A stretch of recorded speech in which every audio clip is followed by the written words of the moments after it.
காயங்களை எதிர்த்து நிற்பவர்கள், உடைத்து போடுபவர்கள். இந்த காயங்களை எதிர்த்து நிற்பவர்கள் எப்படி? எல்லா மனிதருடைய வாழ்க்கையில் வரக்கூடிய காயங்களைப் போல இந்த மனிதருடைய வாழ்க்கையிலும் காயங்கள் வரும். ஆனால் அந்த காயங்களை கூட நேர்மறையாக தன்னுடைய வாழ்க்கைக்கு தேவையான ஒரு ஆற்றலாக பார்க்கக்கூடிய மனிதர்களாக இவர்கள் இருப்பார்கள்.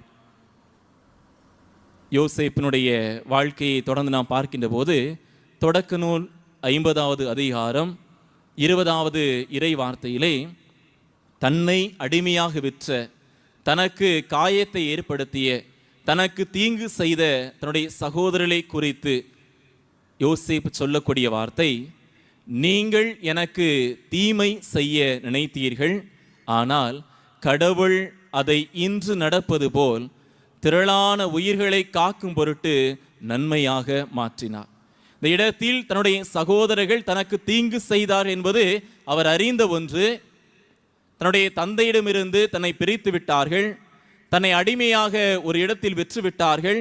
இப்படி பல்வேறு காயங்களை கொடுத்த தன்னுடைய சகோதரர்களை சந்திக்கின்ற போது அவர்களுக்கு தேவையான உதவிகளை செய்கிறார், உணவு பொருட்களை கொடுக்கிறார், பஞ்சம் தீர்வதற்கான வழிவகைகளை ஏற்பாடு செய்து கொடுத்து, நீங்கள் எனக்கு தீமை செய்தீர்கள், ஆனால் கடவுள் அதை இன்று நடப்பது போல ஏராளமான உயிர்களை காக்கும் பொருட்டு அதை நன்மையாக மாற்றியிருக்கிறான் சொல்லி தன்னுடைய காயத்தை கூட நேர்மறையாக பார்க்கக்கூடிய மனிதராக யோசேப்பு இருந்தது போல, ஒரு சில மனிதர்கள் தங்கள் வாழ்க்கையில் வரக்கூடிய காயங்களை அவர்கள் உடைத்து போடுவார்கள், அந்த காயங்களை எதிர்த்து நிற்பார்கள்.